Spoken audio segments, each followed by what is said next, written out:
Footages सामने आ रही हैं पाकिस्तान के ज़ेरे इंतज़ाम कश्मीर के इलाकों से, जहां पर एक वायलेंट कन्फ्रंटेशन हो रही है। Demonstrators are continuing their march towards Muzaffarabad through Rawalkot despite road blockades and tear gas shelling.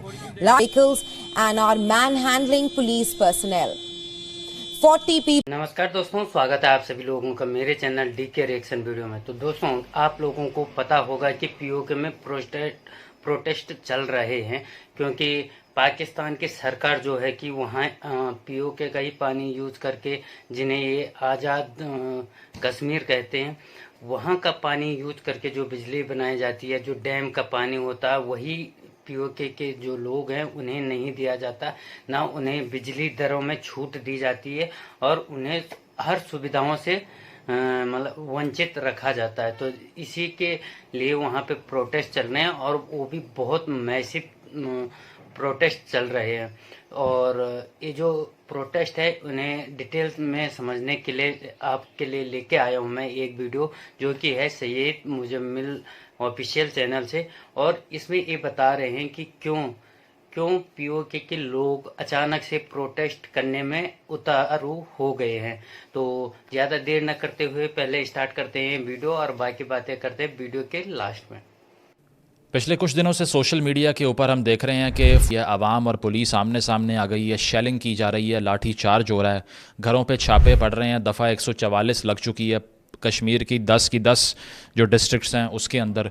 कोई पॉलिटिकल असम्बली अलाउ नहीं की जा रही, लॉन्ग मार्च किया जा रहा है, लोग भी पुलिस वालों पर तशद्दुद कर रहे हैं कुछ जगहों पर। ये सारी सूरत हाल यहाँ तक कैसे पहुँची, बहुत से लोग इस पर सवाल कर रहे हैं। उसकी वजह यह है कि पाकिस्तान के ज़ेर इंतज़ाम जो कश्मीर का इलाका है उसके ऊपर कोई मेन स्ट्रीम रिपोर्टिंग या ऑब्जेक्टिव किस्म का एनालिसिस देखने को मिलता नहीं है, इसीलिए लोगों को मालूम नहीं है कि वहाँ पर हो क्या रहा है। तो ये जब हमने जानने की कोशिश की तो आइडिया ये हुआ कि पिछले साल तकरीबन ये बात है 8 मई 2023 की, जब रावलाकोट और पूंछ सेक्टर से एहतजाजी तहरीक का आगाज़ हुआ, एक्शन कमेटियां बनना शुरू हुईं। और वो क्यों बनना शुरू हुई, वो इसी वजह से कि 2024 में पूरा पाकिस्तान जो गंदम को रो रहा है, जहां पर इस साल यानी कि इस मॉडर्न एज में जब दुनिया भर की फर्स्ट वर्ल्ड नेशंस, उनके कंसर्न्स आप देख लें, वो आर्टिफिशियल इंटेलिजेंस की डिबेट कर रही हैं, वो बैठ के जो जेंडर पैरिटी है उसकी बात कर रही हैं। हम यहाँ पर अब भी रोटी और भूख को रो रहे हैं। इसी तरह ये सूरत हाल जिस तरह गिलगित में हमने रिपोर्ट किया, उस तरह पंजाब के अंदर जो वीट का क्राइसिस है, यही क्राइसिस आपको कश्मीर जो कि पाकिस्तान की हुकूमत के ज़ेर इंतज़ाम आता है उसमें दिखाई देता है। तो होता इस तरह से है कि मई 2023 की बात है जब ये एहतजाजी तहरीक शुरू होती है, और वो इसीलिए शुरू होती है कि सबसे पहली चीज़ जो कि अफेक्ट कर रही है लोकल वैली को, वो नीलम झेलम का मंसूबा है, जिसमें इससे पहले 2 दरिया इस वैली से बहा करते थे, लेकिन वो 2 की बजाय अब 1 हो गया, क्योंकि 30 किलोमीटर का जो सेक्शन शहरों से गुजरता था वो नीलम झेलम के बनने के बाद ख़त्म हो गया, उसका रास्ता रोक दिया गया। लोकल से पूछे बगैर ये फ़ैसला हुआ, इसीलिए उन्होंने ये कहा कि आप ये कैसे कर सकते हैं विदाउट आस्किंग अस, हमारा इसमें असेंट शामिल नहीं है। दूसरा जो मसला रहा वो ये था कि गंदम की जो सब्सिडी थी उसके ऊपर ये इनका मुतालबा था कि यहाँ पर जो गंदम की परमानेंट सब्सिडी है वो इंश्योर नहीं की जा रही। इवन गिलगित की सूरत हाल हमसे बेहतर है, और गिलगित में भी हर साल एहतजाज होता है, इस साल भी हुआ, आपको मालूम है। लेकिन AJK के जो लोग हैं वो ये क्लेम कर रहे हैं कि गिलगित से भी हमारा बुरा हाल है, हमें तकरीबन उतना स्टेटस ही दे दें जितना उनको मिल गया। गंदम के लिहाज से बात कर रहा हूँ, सब्सिडी की बात कर रहा हूँ। तीसरी चीज़ जो सबसे इम्पॉर्टेंट वजह बनी इन तमाम एहतजाजी तहरीकों के आगाज़ होने की, वो बिजली का मंसूबा है और बिजली की कीमतें हैं। ये वो ख़ित्ता है जहाँ से पाकिस्तान की जो हुकूमत है वो एक अंदाज़े के मुताबिक 3500 मेगावाट बिजली पैदा करती है, 3500 मेगावाट्स। और इसमें मुख्तलिफ मंसूबे शामिल हैं, क्योंकि आपको पता है कि नीलम झेलम का मंसूबा भी यहाँ पर लगा है। तो इसके बाद 3500 मेगावाट जो यहाँ पर पैदा होती है, इसमें से जो 10 डिस्ट्रिक्ट्स हैं पाकिस्तान के ज़ेर इंतज़ाम कश्मीर की, उसकी जो सिर्फ डिमांड है वो 350 मेगावाट है। यानी कि ये ख़ित्ता पैदा करता है 3500 मेगावाट और इसको चाहिए सिर्फ 350 मेगावाट, लेकिन नहीं दी जाती। साथ साथ ये कि पिछले 1 साल से हम देख रहे हैं कि इसी बुनियाद पे कि बिजली इतनी वहाँ पर महंगी कर दी गई है, लोग एहतजाज कर रहे हैं। पिछले साल सितंबर में बिल जलाने की तहरीक शुरू हुई, जिसमें यूटिलिटी बिल्स को जलाया गया लोगों की तरफ से। लोगों ने बॉयकॉट किया कि हम ये बिल नहीं देंगे। उसकी वजह यह है कि ये इसी खित्ते की पैदा करदा बिजली है, हमें उसी रेट पे मिलनी चाहिए जब ये नहीं दी गई तो लोगों ने बिल देने का बॉयकॉट करने की तहरीक शुरू कर दी, जो कि अब तक जारी है। और इस बॉयकॉट के बाद बहुत सी जगहों के ऊपर हमने ये देखा कि गवर्नमेंट ने टेररिज्म की FIRs कर दी, घरों पे छापे मारे और गिरफ्तारियां अमल में लाए। इसके बाद से ये एहतजाजी तहरीक मज़ीद संगीनी इख्तियार कर गई, इंटेंसिफाई हो गई। अब इस पर मुकदमा ये है लोगों का कि आज़ाद जम्मू कश्मीर की हुकूमत को 2 रुपये फ़ी यूनिट के लिहाज से वापडा से बिजली मिलती है, लेकिन वो आगे देते हैं 18 से 58 रुपये फ़ी यूनिट के लिहाज से लोगों को। ये कैसे हो सकता है? पहली बात तो वो ये करते हैं कि अगर ये लोकल रिसोर्सेज से बनाई गई बिजली है तो फिर यहाँ के लोगों के लिए इतनी मुश्किल क्यों है इस बिजली की कंजम्पशन? अगर ये इंडिजिनस रिसोर्स है तो इसकी हमारे ऊपर इन्वेस्टमेंट क्यों नहीं होती? वही रोना जो कि किसी हद तक गिलगित के लोगों का है, किसी हद तक बलूचिस्तान के लोगों का है और सिंध के कुछ इलाकों के लोगों का है, वही रोना आपको यहाँ पर दिखाई देता है कि रिसोर्स हमारा है लेकिन लगता कहीं और है। साथ साथ ये कि अब जो सूरत हाल इसके बाद इंटेंसिफाई हुई इस साल, उसमें हमने ये देखा कि 10 मई की तारीख दी गई थी एहतजाज करने की, लेकिन 10 मई से पहले ही गिरफ्तारियां शुरू हुई। उसके बाद एक लॉन्ग मार्च का आगाज़ हो गया और इस वक्त की जब हम ये वीडियो बना रहे हैं तो अब तक की जो अपडेट है उसके मुताबिक ये बताया जाता है कि ये लॉन्ग मार्च जो है वो मीरपुर और कोटली से इसका आगाज़ हुआ है, मुजफ्फराबाद की तरफ ये बढ़ रही है। साथ साथ ये कि इस दौरान जो झड़पें हुई हैं पुलिस और लोगों के दरमियान, उसमें एक पुलिस वाले की जान भी अनफॉर्चुनेटली चली गई है। बहुत से लोग ज़ख्मी हैं, जो कॉमनर्स हैं वो भी ज़ख्मी हैं, पुलिस वाले भी ज़ख्मी हैं। और कसूर मैं आपको बताऊं दोनों का ही नहीं है। उसकी वजह है कि पुलिस वालों को भी ऑर्डर जो है वो हुकूमत की तरफ से आता है, लोग जो हैं वो अपने मुतालबात को तस्लीम करवाने के लिए बाहर निकले हुए हैं।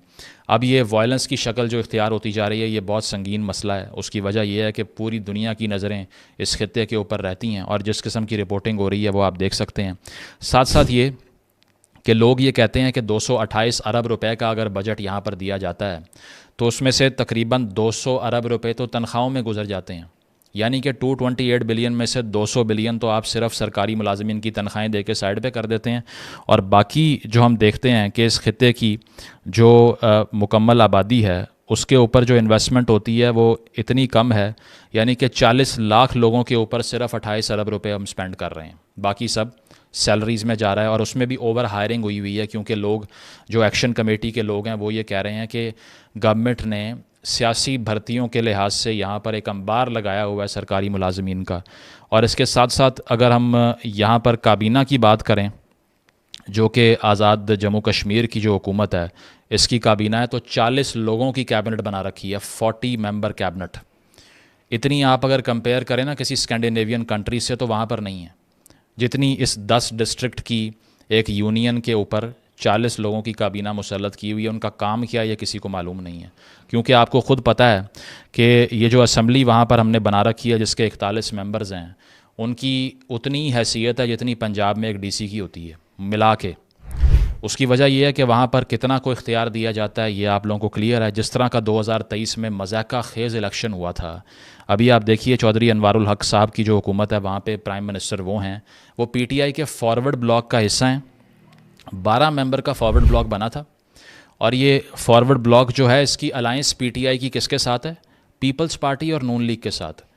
यानी कि पीपल्स पार्टी, नून लीग और PTI का फॉरवर्ड ब्लॉक इन्होंने मिल के हुकूमत साजी कर ली, 3 पार्टियों ने।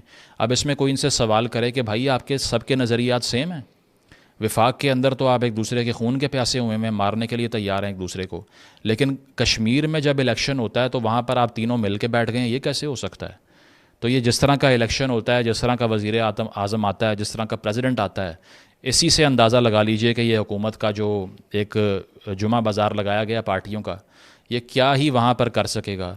दूसरी चीज़ ये है कि जब इनसे सवाल होता है कि ये बिजली का मसला और गंदम का मसला आप हल क्यों नहीं करते, तो कहते हैं कि वो इख्तियार विफाक के पास है। भाई आपकी सुप्रीम कोर्ट अपनी है, आपकी असम्बली अपनी है, आपका सदर अपना है, आपका वज़ीर आज़म अपना है, लेकिन आप गंदम और बिजली का फ़ैसला भी नहीं कर सकते, उसके लिए भी आप विफाक की तरफ देख रहे हैं। तो फिर आप बता दीजिए कि हमारे पास कोई इख्तियार नहीं है। आप ये मिनिस्ट्रियाँ, ये प्रोटोकॉल इन्जॉय किस बात के लिए कर रहे हैं, ये समझ से बालातर है।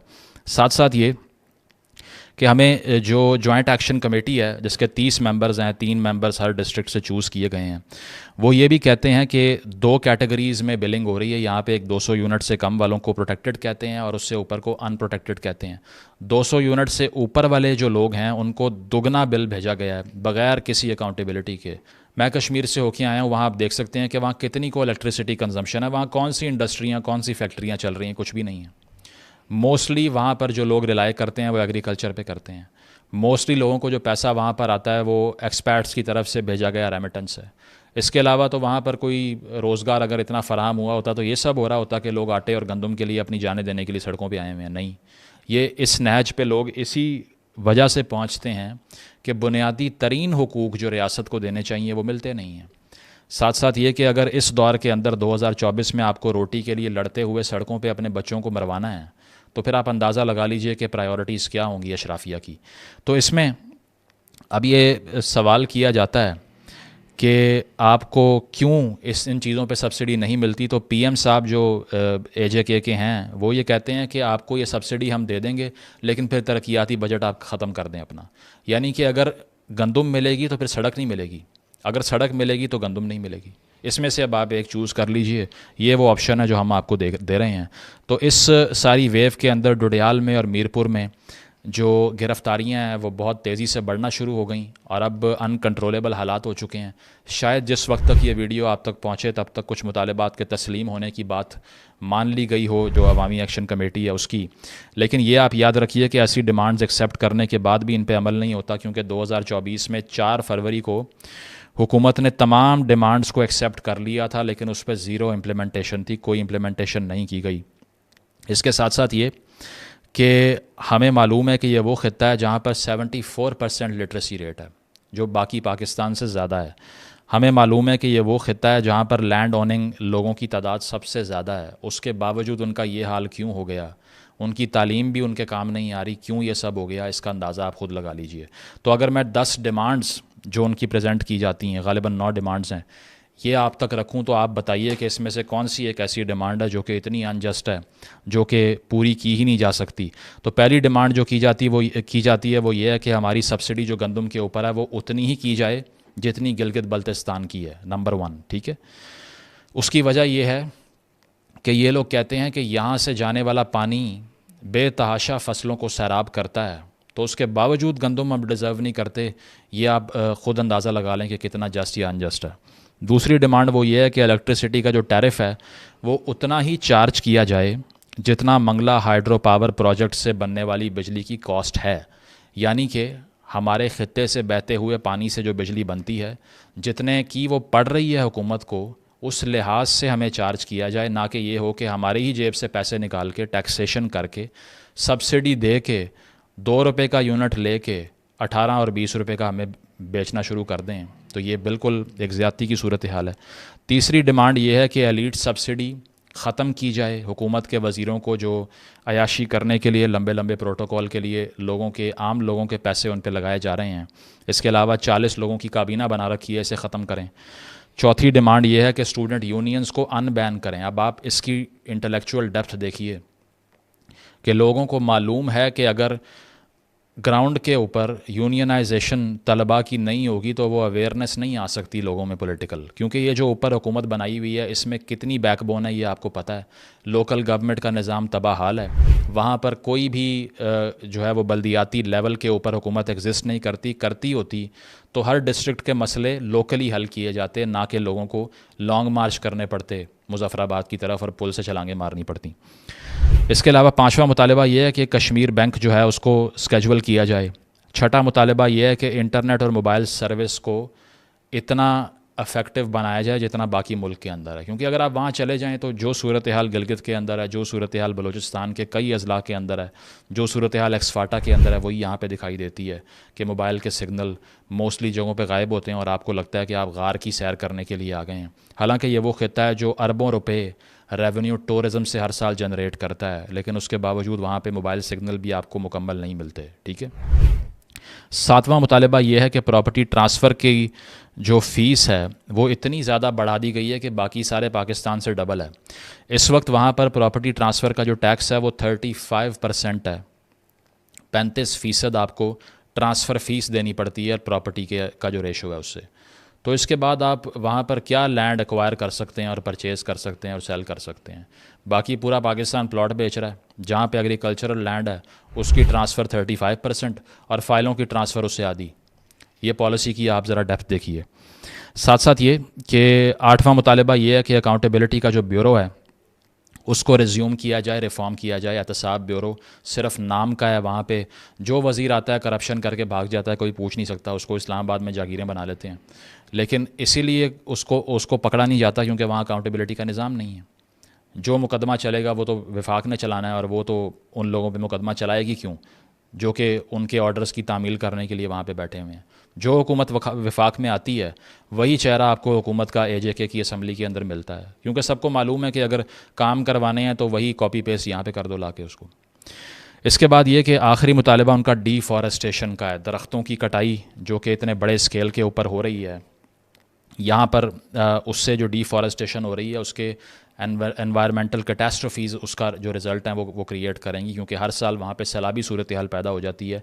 वही दरख्त जो कि दरअसल आपकी एक डिफेंस लाइन होती है सैलाब को रोकने के लिए, जब वो डिफॉरेस्टेशन करके लैंड माफिया, टिम्बर माफिया बेचता रहेगा वहाँ पे, तो उसके बाद वो लोग कैसे इस तबाहकारी से बच सकते हैं। ये वो खित्ता है जहाँ पर 2005 में जब ज़लज़ला आया था तो लाखों की तादाद में यहाँ पर आबादियाँ तबाह हो गई थी। आज तक वो मुकम्मल तौर पे कुछ जगहों से अपनी असल हालत में वापस नहीं आई, और अब भी वहाँ डिफॉरेस्टेशन जारी है, इसको कोई पूछने वाला नहीं है।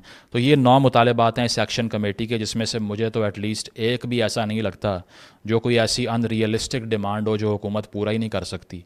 इसमें कोई आपसे मर्सिडीज़ गाड़ियाँ, इसमें कोई आपसे लीवाइस के सूट नहीं मांग रहा, इसमें से कोई आपसे रोल्स रॉयस नहीं मांग रहा। इसमें लोग गंदम की बात कर रहे हैं, बिजली की बात कर रहे हैं, पानी की बात कर रहे हैं। तो अगर इस स्टेज के ऊपर हमने ये भी नहीं सुननी और हमारा सारा इंटरेस्ट 2-3 शहरों की सियासत ही है इस वक्त भी, तो फिर आप अंदाज़ा लगा लीजिए कि बाकी सारी पेरिफेरीज़ का जो हाल है यहाँ भी वही हो जाएगा।